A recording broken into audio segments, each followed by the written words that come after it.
लेकिन एक बड़ा संकेत इस वक्त पाकिस्तान को लेकर सामने आ रहा है। चिंताजनक खबर है, ध्यान से देखिएगा। पाकिस्तान ने एक ड्रोन प्लान बनाया। क्या वो भारत के खिलाफ युद्ध की तैयारियां कर रहा है? इस पर हम आपको एक एक चीज बताने वाले हैं, लेकिन पहले यह देखें। ऑपरेशन सिंदूर के बाद भारत ने कहा था कि पानी और खून साथ नहीं बह सकते। यह कहते हुए भारत ने पाकिस्तान के साथ सिंधु जल संधि को निलंबित कर दिया। इसके बाद से ही पाकिस्तान तड़प रहा है। पहले पाकिस्तान के विदेश मंत्री इशाक डार ने गिड़गिड़ाते हुए यूएन सिक्योरिटी काउंसिल को लेटर लिखा। इसके बाद रक्षा मंत्री ख्वाजा आसिफ ने तमतमाकर भारत को धमकियां देना शुरू कर दिया। और अब फील्ड मार्शल असीम मुनीर भयभीत हैं, घबराए हुए हैं। मुनीर एक और बड़ी गलती कर रहे हैं और वो है भारत के खिलाफ युद्ध की तैयारियां। असीम मुनीर क्या चाल चल रहे हैं, उससे पहले इन तस्वीरों को देखें।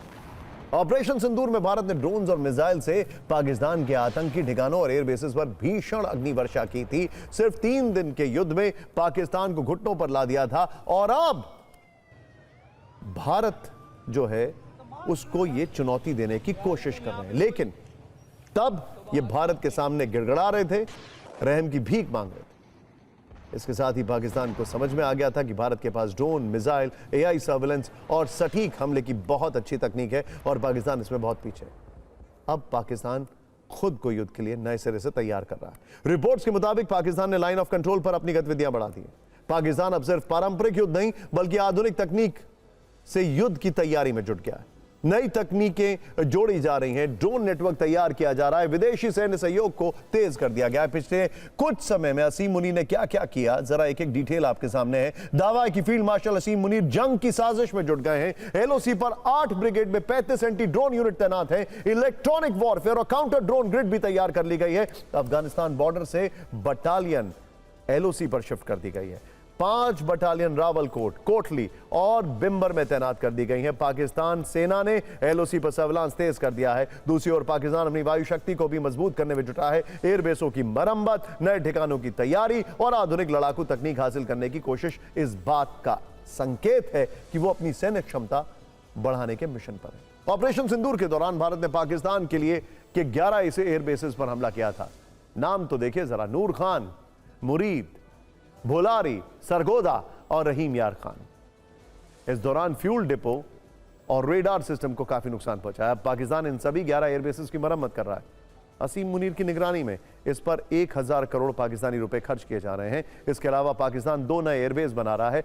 इसमें पहले है बलूचिस्तान में नोटल एयरबेस और दूसरा है खैबर पख्तूनख्वा के मानसेहरा एयरबेस।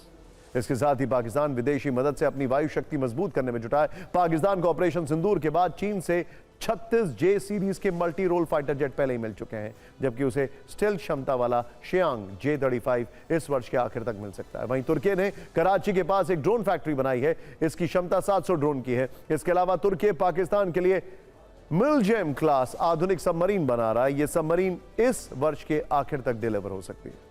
दरअसल पाकिस्तान की इन तैयारियों के पीछे भारत का वो बयान है जिसमें वो तड़प उठा है। भारत के जल संसाधन मंत्री CR पाटिल ने कुछ दिन पहले कहा था कि 2 वर्ष में सिंधु नदी का पानी पाकिस्तान जाना पूरी तरह बंद हो जाएगा।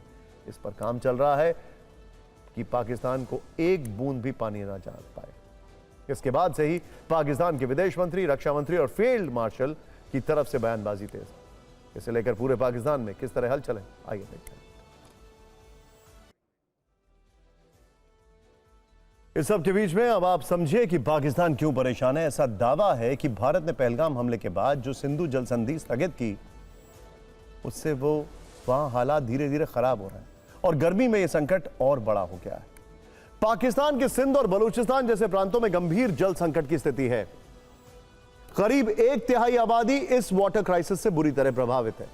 सिंध के नॉर्थ वेस्ट कनाल में 64% पानी की कमी हो गई है। इसके अलावा राइस कैनाल में 38% और दादू कैनाल में 82% पानी की कमी हो गई, जबकि सुकूर बराज का जल स्तर भी लगातार घट रहा है। जैसे जैसे जल संकट बढ़ रहा है, पाकिस्तान में बेचैनी भी बढ़ती जा रही है। युद्ध वाले तेवर भी इसी का नतीजा है। वैसे इंटरेस्टिंग बात यह है कि पाकिस्तान अब कोई भी काम बगैर ट्रंप की परमिशन के शायद कर ही नहीं सकता, ऐसा दुनिया के एक्सपर्ट्स कह रहे हैं, क्योंकि वो पूरी तरह नतमस्तक है।